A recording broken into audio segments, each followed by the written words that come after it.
hitting a record. I'm recording right now. Union of Washington State, and is the first African American to serve on the Olympia School District Board of Directors. She works with other members of the board toward building a more safe, equitable, and inclusive learning environment for all students. Talauna is passionate and committed to racial, social, and housing justice, as well as police accountability. In getting to know Talauna, it's clear to me that the role that she is most passionate and proud of is being a mother. So please welcome Talauna Reed. I got teary-eyed, Connie. And I'm so grateful to hear about the work that Zonta's doing. It's beautiful to see you women in action. And I don't know, I'm really grateful to be here. So I'm very honored to be speaking to you all today, sharing my personal lived experience and sharing ways in which women and girls can be supported in our community is pretty much what you all will be hearing about today. I'm hopeful that you all will find what you hear to be inspirational and useful as you move through your personal journey. I sincerely thank you, Connie, and the rest of you all for inviting me to speak today. I also want to thank my mom and kids who aren't here, but really for always believing in me and supporting me and ultimately loving me unconditionally throughout the years. So you pretty much gave my bio, but I'll probably double up on it when I speak a little bit. But I'm 40 years old. I live here on the west side of Olympia. I'm originally from Tacoma, Washington. And yes, I'm the proud mother of boy-girl twins who will be 20 in 2 days. My daughter is a pre-law student at WSU, and my son is at Weber State studying history. You know, I tell folks that both of them made my job easy as a mother. And really, I want to be like them when I grow up. I do have a Bachelor of Arts in Organizational Management. And prior to working with the Tenants Union of Washington State, I worked for Interfaith Works in Homeless Services as a lead outreach and advocacy navigator. Last October, many of you may know that I was appointed to the Olympia School Board of Directors. And it's been quite the ride so far. And, you know, one that I wouldn't change. I wouldn't change the experience for anything. I just hope that along this journey, folks are educated and the community becomes stronger because of my appointment. So I'll get started.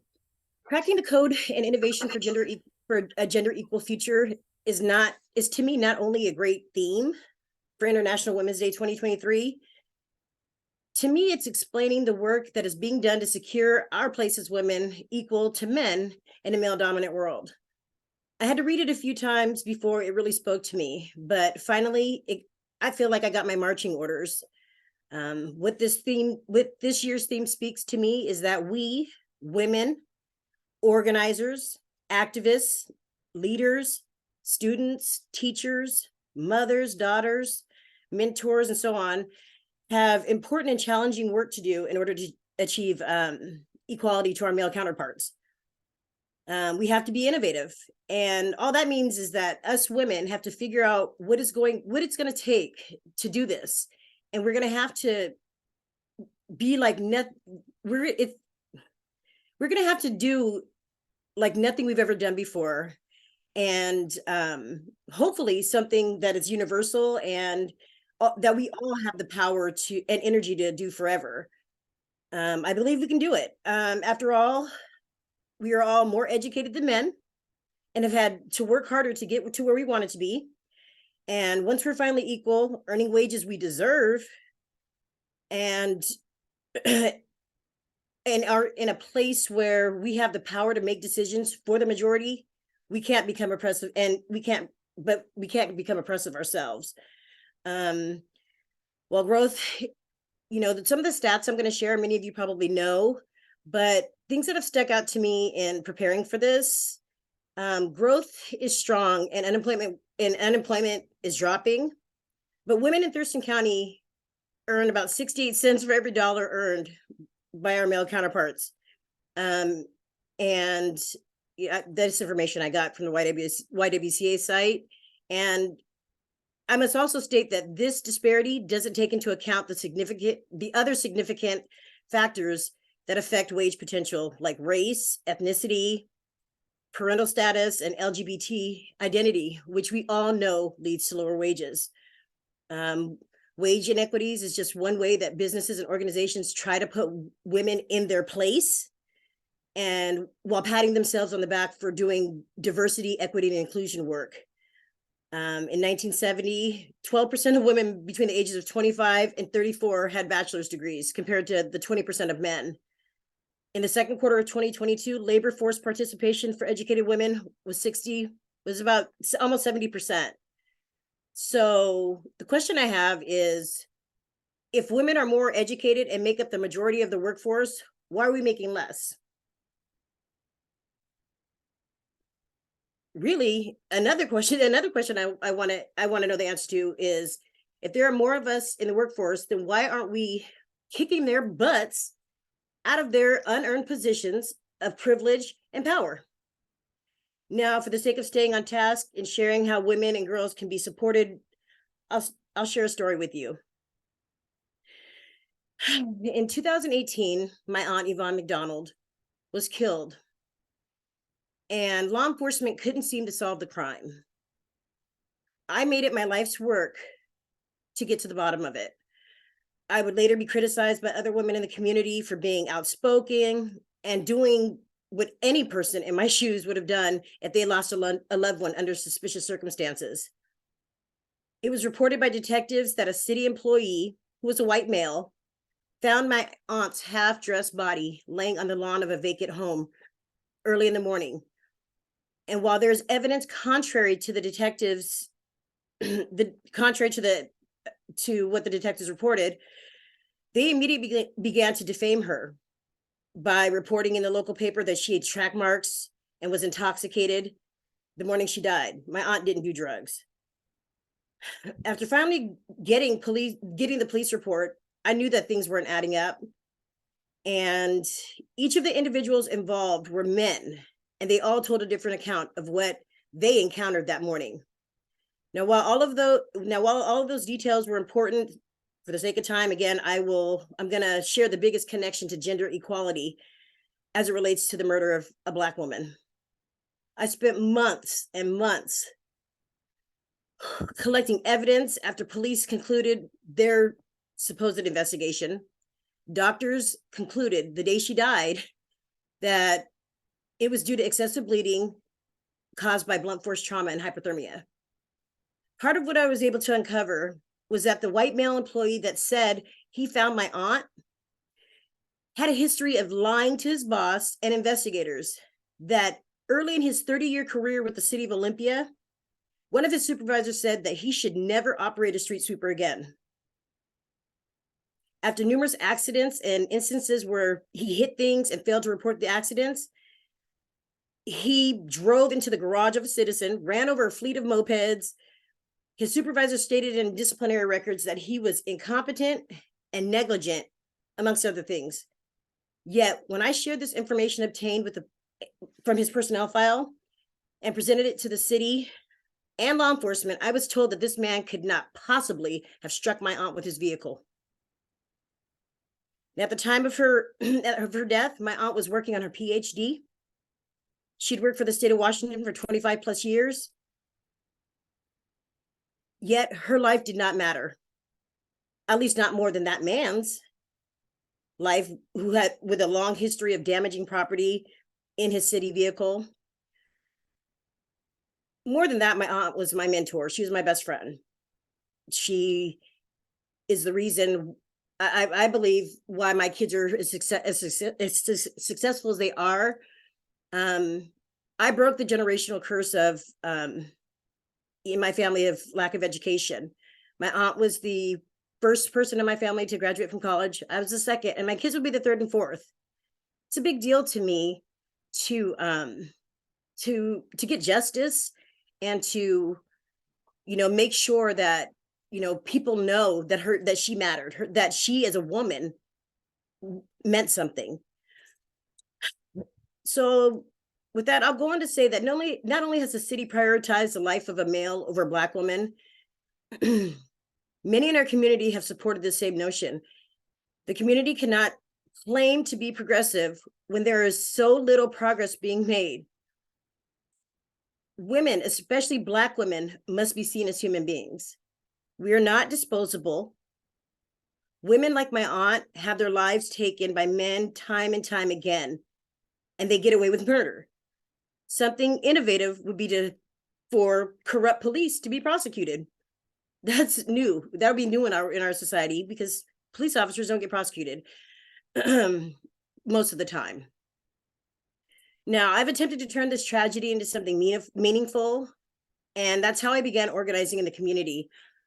If anyone has ever felt like you finally got to the top of a flight of stairs after a very exhausting climb, like kind of if I walk up a flight of stairs today, and then the wind is knocked out of you and you are pushed back down those flight of stairs, that's how I felt when I was appointed to the Olympia School Board. I was selected by 4 elected board members after undergoing an intense application process to include a presentation, a written assignment, and lo and behold, men and women came out in numbers claiming I didn't deserve to be on the board since I had a criminal background. And since I had a criminal background, I shouldn't be able to serve my community as a board member. Now, remember, I raised 2 highly capable and full ride scholarship earning amazing kids who, despite being mistreated, unable to access resources and opportunities in our public schools, being targeted and bullied, that I had no business around other children. One of the most vocal opposers, who is a mother herself, criticized me for having been convicted of domestic violence 20 years ago. You know, rather than asking me what the circumstances might have been, she called me a violent criminal. Real quickly, I'll share with you the situation that was related to that domestic violence charge. My ex-husband returned home about 20 years ago after disappearing for a week. I won't put his business in the streets, but he was very irresponsible and obviously doing no good. My kids were about 6 months old. And when he returned, he was intoxicated and very belligerent. I asked him to leave the home. He grabbed me and wouldn't let me go. And I pushed him off of me. And he figured the only way he could stay in the home was if he called the police. He was a white man. And he said, they won't let you kick me out. When the police arrived, they spoke to him. He was outside, and then later came in and asked me what happened. I told them exactly what happened. In fact, I left nothing out. I told them that he grabbed me, I pushed him, I was washing dishes. I even told him I threw a glass on the ground. And, you know, I just told him what happened. And the officer said to me, well, your husband didn't mention anything about a physical altercation, but since you admitted that you pushed him, you're going to jail for domestic violence. My story isn't unique. In fact, most women have experienced or have friends who have experienced violence from the men in their lives who were supposed to love us. I found it discouraging and sad that other women, instead of asking me questions or trying to understand and support myself or others, would default to misogyny and racism. In the fight for gender equality, it's imperative that women stop bashing other women and support other women working for the liberation of all people. When I applied to the school board, I never guessed people would be so upset. I mean, I know that at the end of the day, the opposition to my appointment was about more than my criminal background. You know, because the man they support as president is a womanizing criminal himself. I won't name any names. I implore you all to confront individuals in your social circles who don't support the leadership of Black women with the attempt to educate them. We all know that representation matters, but if we want women with diverse lived experiences, if we want women who have experienced racism, misogyny, homelessness, like most political groups say they do, We have to put our safety and comfort on the line to protect them once they're in office.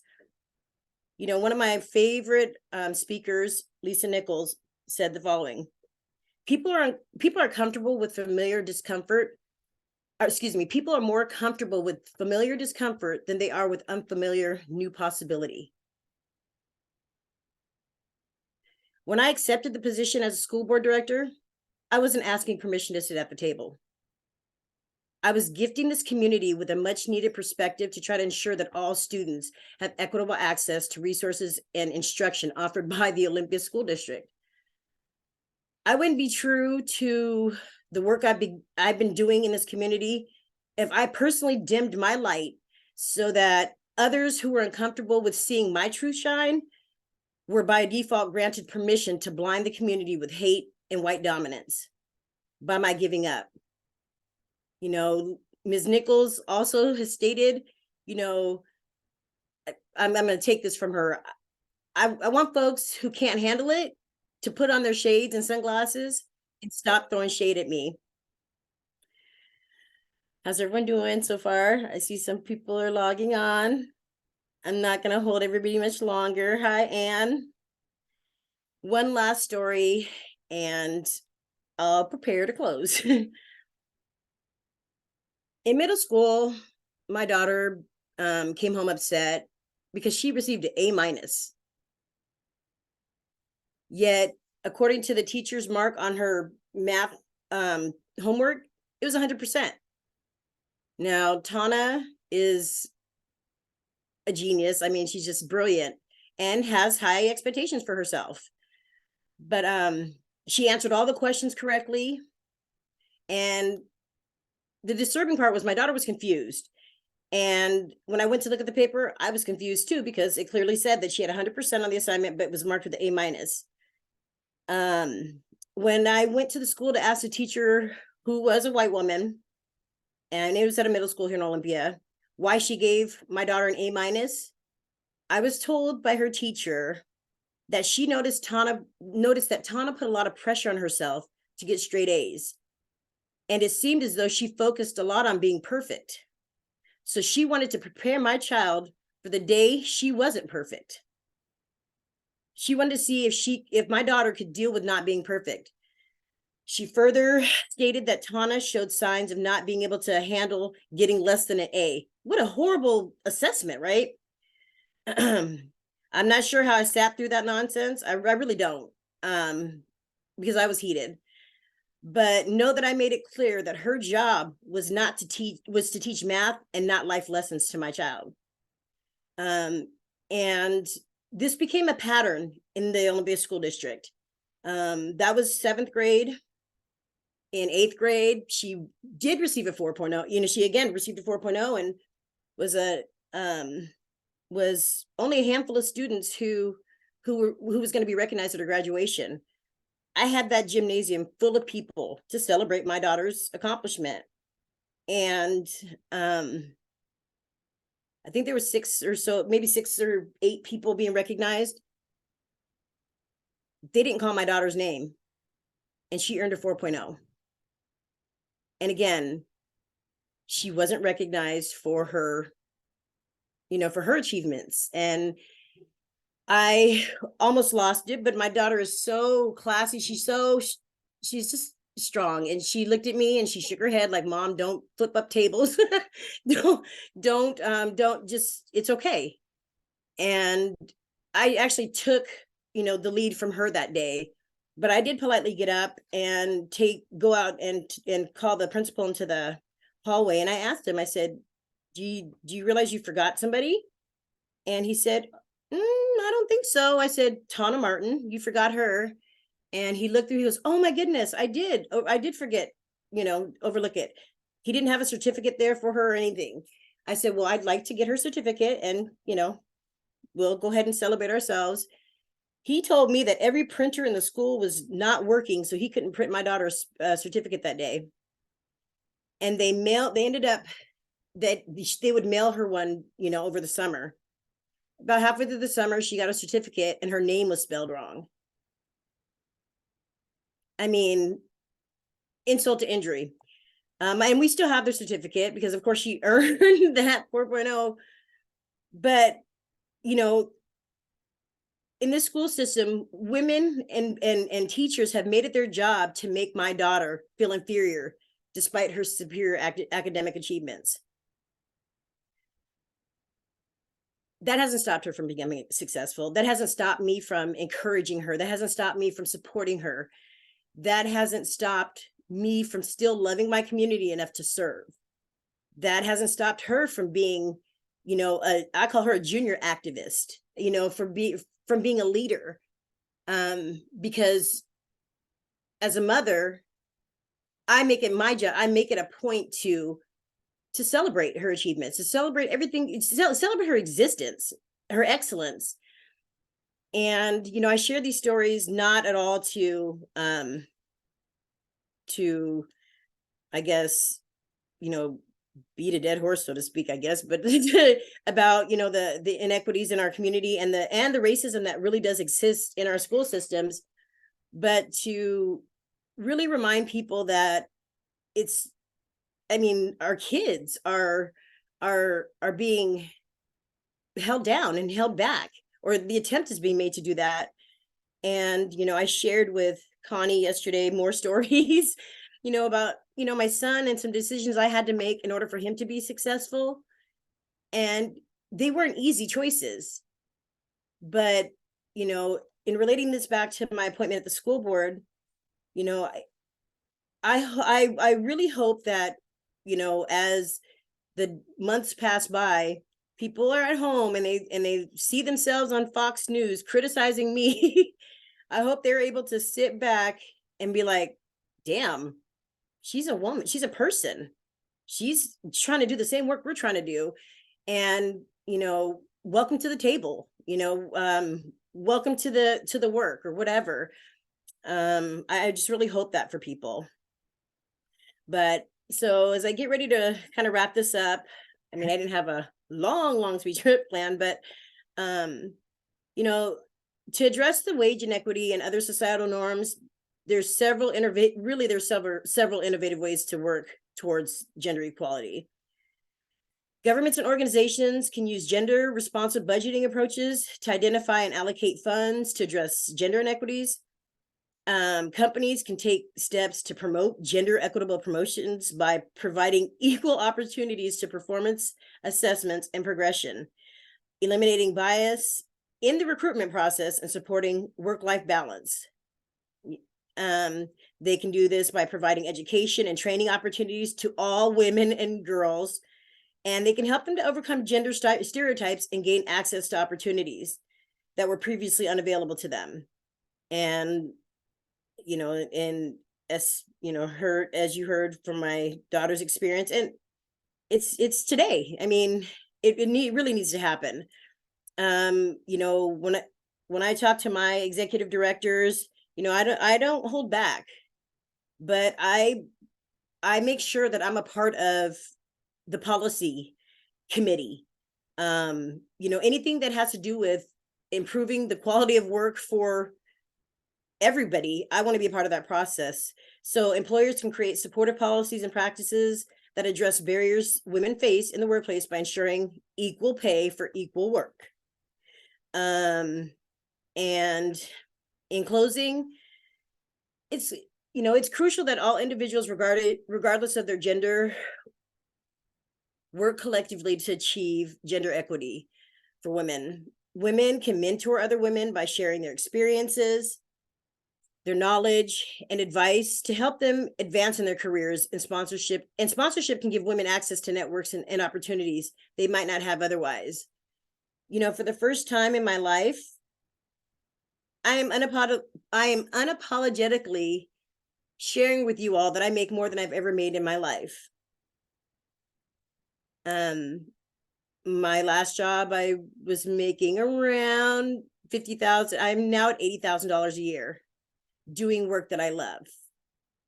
I'm not to compare it to anybody else's work. But damn it, it's about time. And I'm proud of that. I'm proud of I'm grateful for the my friend who gave me the job announcement and who believed in me enough to say, apply for this. You got this. You can do this. And I got it. Women can challenge gender stereotypes and biases by speaking up when they witness discrimination and sharing their perspectives. Women can also help each other get their stories and ideas heard and increase women's representations in different fields. You know, two people on this call I know very, very well, Anne and Sarah. They are amazing allies and accomplices in some instances. And that's important. You know, we all need to advocate for women's rights and be the best allies we can be, especially in marginalized groups, and work towards a more inclusive society. We all belong here. We all have, there's plenty of work for us all to do. So for those who are, you know, functioning under the norms of white supremacy and not ready to relinquish their power or feel fearful of losing their power, at the very least, take a break. Let somebody else in this. Let somebody else get to work. White supremacy is real. It's not, when it's mentioned, it's not, doesn't mean you're a bad person. We all function under these norms. I do, because that's what we've been trained to do. I mean, that's the society we live in. We get defensive. We power hoard. We worship the written word. We just have oppressive tendencies at times. But true growth is recognizing it and wanting to do something different. I think that at the end of the day, women can support each other by creating a culture of collaboration and inclusivity, which will not only benefit individual women, but work towards achieving gender equality on a larger scale. One last quote by Lisa Nichols, and then I will open it up for questions. Intent reveals desire. Action reveals commitment. Thank you.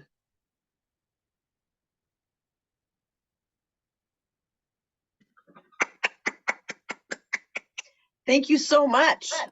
Really appreciate everything that you shared. That was excellent. So yes, we do open it up now for questions of Talauna. And my life is open book.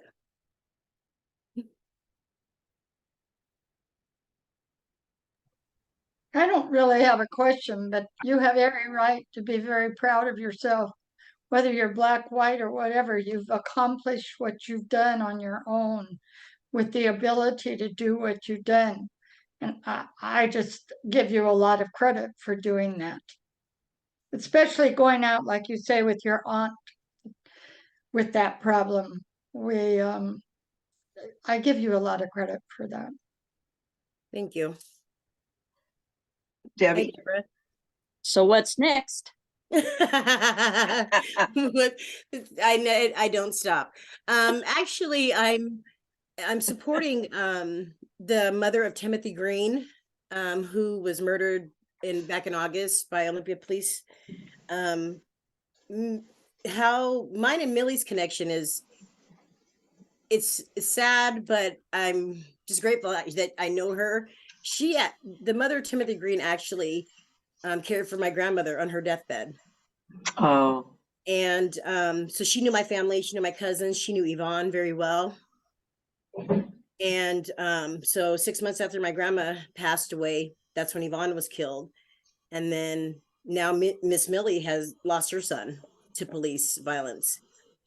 And, you know, same situation where police are investigating police, not being accountable, not, you know, just not taking responsibility for their use of excessive force. I'm working with her for some actions. She's desperate. she wants closure. And so I'm working with her for some upcoming actions. Since I just started my new job at the tenants union, I've been working on getting some rent stabilization policies passed, which we're doing pretty good. And so I'm busy doing that, but I'm actually preparing to do a video about my aunt's life. I am, because of the lack of accountability with the Olympia Police Department, I'm really going to go after the Office of Independent Investigations that was supposed to be opened already by Governor Inslee, and ask them where they're at. I mean, police are killing people and families are hurting, and so I'm going to do some work with police accountability and just continue my work in homeless services and eviction prevention and anything else. You know, my hands are in quite a few different pots, but wherever I'm called to serve, I'm going to serve this community. That's wonderful. What is it? Do you feel like the people on the Olympia School Board are supportive and welcoming of your input? Have they been? Oh, I'm so glad you asked. You know, first of all, they stand behind their appointment, at least, and publicly, but I don't think that they themselves were prepared. And I'm not, and this is I'm not throwing shade at my fellow board members, but just a real life assessment that they didn't know what they were getting themselves into. As far as, all the adversity, all the just opposition. And at times it's felt like they weren't as supportive. I mean, I felt a little excluded. And I think because, I mean, as Anne and Sarah know, when this work is getting done and people are coming, after, the person you support, you've got to stand in the line of fire yourself. And to stand behind your appointment means to stand in front of these bullets, so to speak, and take the heat and counter the narrative that's happening. And personally, I don't think that they did a very good job of countering the narrative of these folks upset about my criminal background and all the other stuff. But I'm finally feeling like I'm getting some work done. A big reason why I wanted to join the board was their equity policy is incomplete. And they've been working on it for a couple of years now. And I'm like, what's the holdup? And so finally I've been able to meet with those that are overseeing the process, and I feel like they're listening. They're taking an input. It's going to be a long 9 more months, but there's a plan to get that policy done. And because I'm moving, I don't know that I will run again because I'll be moving out of my district. And another director, their seat is up also, but she says she wants to run, and I don't want to run against another woman who is, already doing the work, and is a good director, as far as I'm concerned. So it may come to an end after this appointment, but my work isn't going to be done with the school district. That's for sure. Patrick Murphy and I go way back when my kids were in school, and there were many instances where teachers attempted to fail, like didn't give my kids credit for their work. I mean, I had to file many complaints. So he knew who I was when I applied. And there's a real serious issue in the Olympia School District when it comes to racism and all students getting access to, learning opportunities, and not just students of color, but students with disabilities. The discipline rates are through the roof for students of color, disproportionately. And I have to see that through. I feel like I have to see this work through my appointment if I don't run again. Gotcha. Deb Lell, I think you had your hand up at one point. Oops, you're muted, Deb.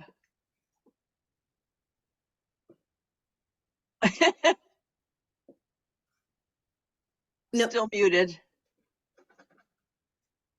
Oh, maybe she'll go out. Oh, there she is. Still muted. There you go. There you go. Go ahead and talk. Oh, nope. I muted again. Okay, I'm unmuted. Can you hear me? Yes. Man, I'm on a phone. I don't like zooming on a phone. Yeah, I hear you. Yeah, my question is, as a school board director, when you talk,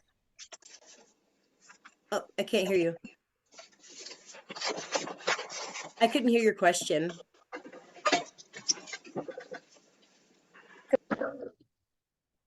I didn't hear the question.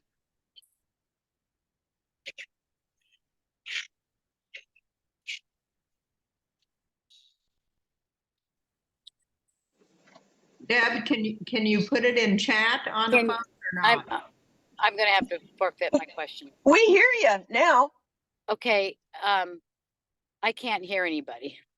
but we hear you. Okay, so my question was, as a school board director, when you talk about the inequality of your daughter, especially not being recognized for things that she has done, how can you address that through the school board, through your position in the school board?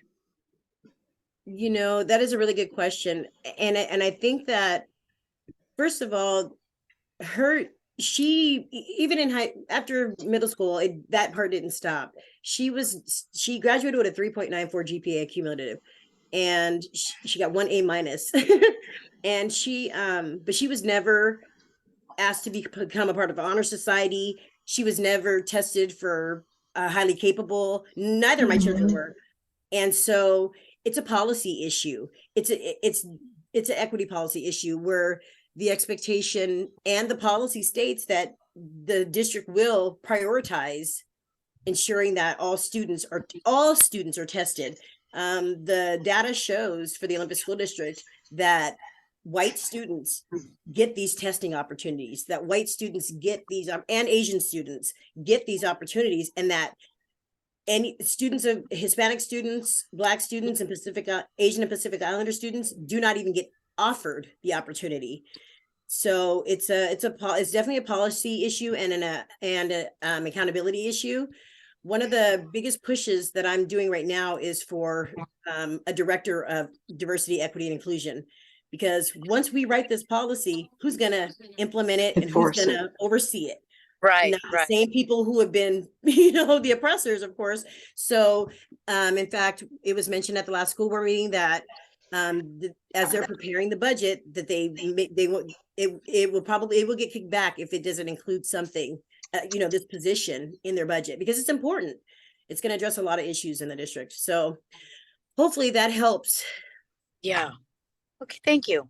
You're welcome.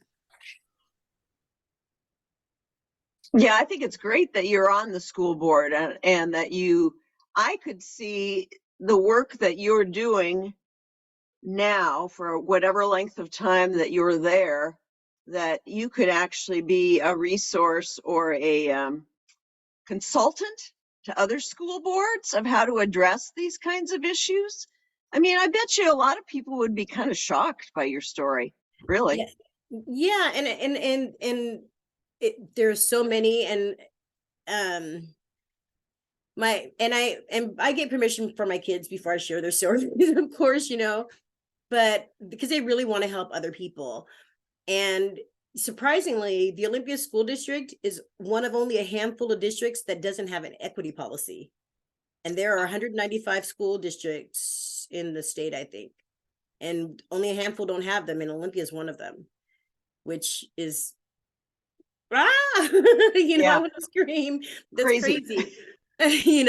But yeah, I really want to be a resource, and I like the word consultant. Yeah. I like that.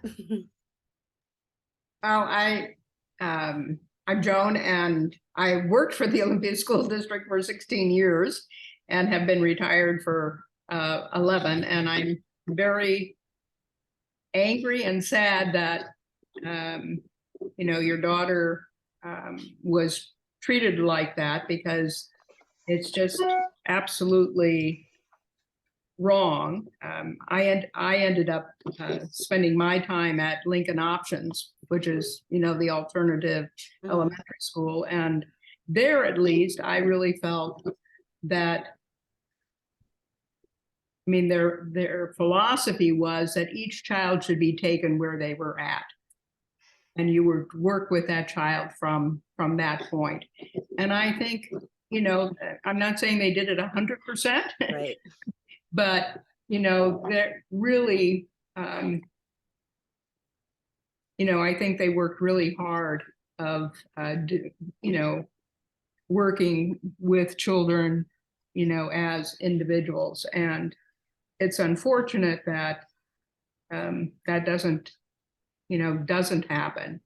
But so I applaud you for, being appointed on the school board and being that voice. It's so important that we hear. Every day I feel like I learn some history that I didn't know. And I had a history minor in college. And it's like, why didn't I know that?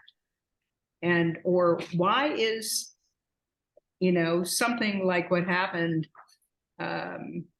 still happening? For example, even like with the domestic violence, I've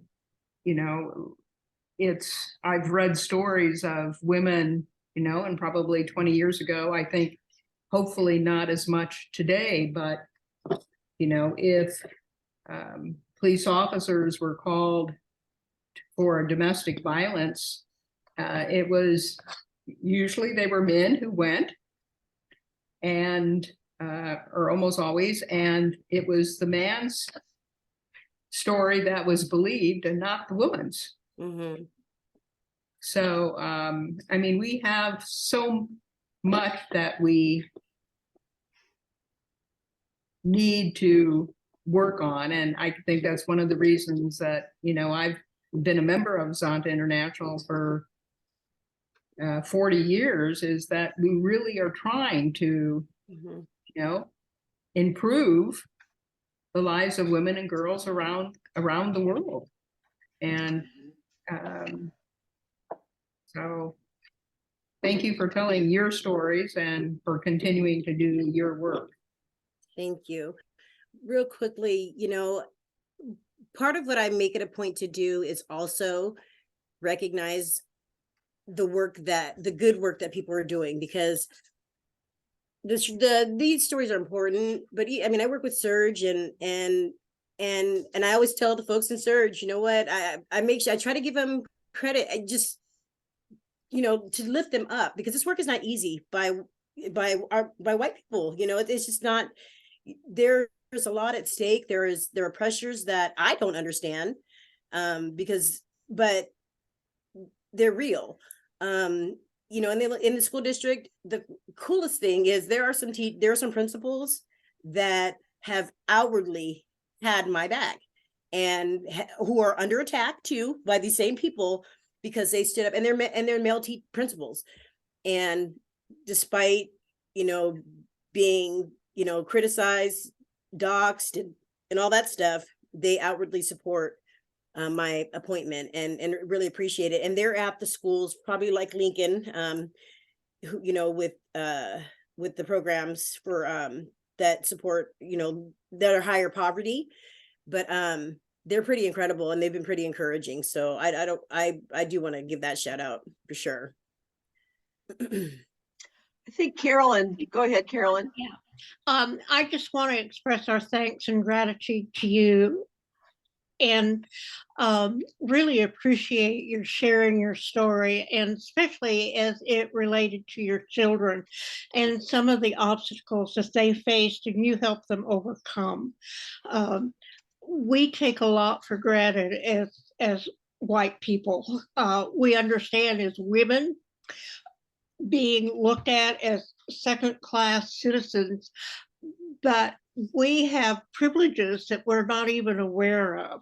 And listening to your stories helps us to be sensitive to that so that in the future we can act in a more informed and better way. And I really appreciate that and wish you the very best as you move forward. Thank you for your making a difference. Thank you. Maggie, did you have your hand up? I did.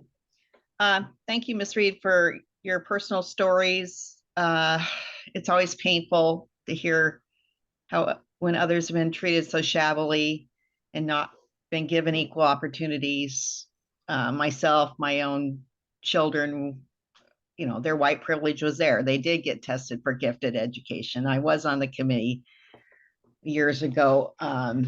They did get those recognitions and invitations. And it just breaks my heart that your gifted children weren't there to enrich everybody's lives in the whole school district. And thank you for sharing some actions we can do and for the impressive quotes from Lisa Nichols. I hope we can go back and get those pulled out so we can study them more closely. I'm glad to hear you're working, of course, on the equity policy. Obviously, that's languished in hell for a long time and it needed the push. Are there other areas of impact you're trying to make with the board? Anything curricular or support services? You know, there's so much has gone on in just a short time. I mean, you know, they're not so much the other side is not so much harping on me right now, but they're attacking the students, the programs in the schools that are centered around supporting BIPOC students and things like that. My goal is to get out to the schools more. For a while there were some safety concerns why I didn't go to schools. I mean, these grown men and women were threatening my life, or still are, you know, and unfortunately there are people that are volunteering who are like you know, who are giving out my personal information. So I had to step back from going to the schools. Well, I chose to for a little while, but I'm going to start doing that again. I really want to, as far as curriculum goes, and I think it's all centered around policy. Each school, and there's Olympia, Avanti, and Orla, I guess technically, and then Capital, they do their own thing when it comes to grading. No, none of the schools have the same processes. So there's so much room for people leaning to their own understanding and grading kids the way they want to, and teaching what they want to teach, basically. The schools, it's an option for teachers not to teach about Black history and not to celebrate Black History Month. And in fact, you know, at the school, Boston Harbor and Centennial, the parents literally tear down signs that have to do with Black history and Black Lives Matter. It's just really, really disgusting. And so it's just just getting that policy, and again getting administration, not that the administration isn't working. I mean, there's so much that needs to be done, but getting somebody in a position to kind of oversee that work, who the superintendent has to be accountable to also, and principals have to be accountable to. There's surprisingly so much autonomy in the schools as far as with what is taught, you know, and it should be more universal, I think, you know. Like, I mean, it seems like a kind of easy answer to me. So hopefully I can have play a part in that too. Debbie? I have a question. Would it be helpful for you to have an observer go with you when you go to the schools? You know, yes and no. I mean, my thing is, people who are on that far right, they're unpredictable. So I don't think it would matter if somebody was there. I just, more than anything, I didn't want it to be a disruption to the students. I went to Capitol High School, and I sat in a full day in their theory of knowledge class. I was invited by the teachers, and these are seniors, and they wanted to meet me, the new school board member. Who's all this? What's all this noise about? You know, we want to meet this person. They thought I was cool, by the way. And so I sat through each of the classes, and the whole video that's being spread around of me saying the F word, and I mentioned that a little bit. These kids are like, you said it? You said what? That's cool. They don't care about that nonsense. They care about, how I'm going to support them and what I can do to support their education. And then more than that, they wanted to know how they could support me. They wanted to make sure that the district was supporting me in my role, and that I was getting the rest I need, that I had a support circle around me. And so, but after that visit, which I was there all day long, I had such a good time. I didn't want to leave. I'm like, I want to have every school board meeting here. That's when parents found out about it, and parents were calling the principals, calling all the teachers, and I just didn't want the kids to be disrupted. And hopefully, one of the policies that I actually asked the Superintendent Murphy to prioritize is the volunteer policy, because folks are mentioning that, oh, she can't be a volunteer, she has a criminal background. That's not true. And there are barrier crimes, and I have not been convicted of any of those that would prevent somebody from working with children. I've volunteered in my kids' classes their whole lives. That's never been an issue. But the way it's written, the application, it's very exclusive, it's very discriminatory, and it's very much written in a way that people they're wrongfully denying applications. And I could tell that by these parents' response to my appointment. And so in fact, I had a meeting with him last Thursday before our work session, and it needs to be addressed. And these same volunteers that are sending death threats to principals for having me at their schools, they need not volunteer in the district. So they need to take names, and this is it's not safe. But so back, I guess to your question about having I do like to have somebody go with me, but I'm just trying to vibe it out to make sure that the coast isn't the coast is going to be calm. I know that no one should be announcing our visits to the school, but there are people that are working in the district who are sharing my personal private information publicly, social security number, driver's license numbers, license plate, and everything. And that's being addressed too, but it's happening. So it's like, how do I know when it's going to be a good time to go? But yeah, it's challenging. I feel like I'm playing Tetris in my position. And then also learning how to learning the job. Like it's a whole job to learn how to do. But I think I'm getting it. JR? Yeah, I was just wondering with the threats and like that, have folks been in contact with the local office of the FBI or the Department of Justice based on Merrick Garland's direction that those types of things were to get priority in investigations? That's actually a good avenue to take, because my person, I'm like, I have oh my gosh, I can't believe people have so much energy to do this. But a lot of people that once the story, the parent went on Fox News, everybody came out of the woodworks, people from all over. And so, it's real though. I'm not going to take it lightly when somebody says, you don't deserve to be here. You better walk, you better leave your house with security. I take that serious, or, you piece of, you don't belong here, and we will get you out of here. Certain, just all this obnoxious stuff. So I didn't think about that. That avenue. But and actually the attacks against the school board is a national issue. It's not just Olympia that this happens. And it's really elevated when Black women are put in positions, elected positions all over. Of course, women are a lot attacked, especially us on the left side. but it is a national issue, and I think it should be taken more seriously. Well, I guess that was the reason I asked the question, is knowing that it is nationally and that the Department of Justice has made some direction to their regional offices of investigating threats against school board members Okay. and like that. That's a About, good resource. whether or not whether or not it's been reported or not. Yeah, in fact, I'm gonna let my partner know. When I part of oh my gosh, I just lost my train of thought. Yes, I will let my partner know about that resource.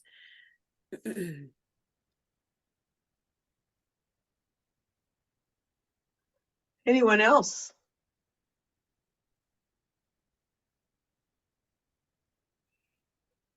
Well, I forgot in my intro to mention that International Women's Day is tied to Zonta. We consider it also Yellow Rose Day. Yellow roses being one of the symbols of Zonta and how we support women, the color of friendship. And so Rose Day is a time for us to recognize women who've been active in advocating and making change and improving women's lives. And I think we salute you for being a brave voice and doing the work, not just hiding from all the threats, but putting yourself out there, as you said. So thank you. And I'm glad we got some yellow roses to you. Yes, I was gonna say that. They are so beautiful. They're so pretty. They're in a vase. I love them. Thank you.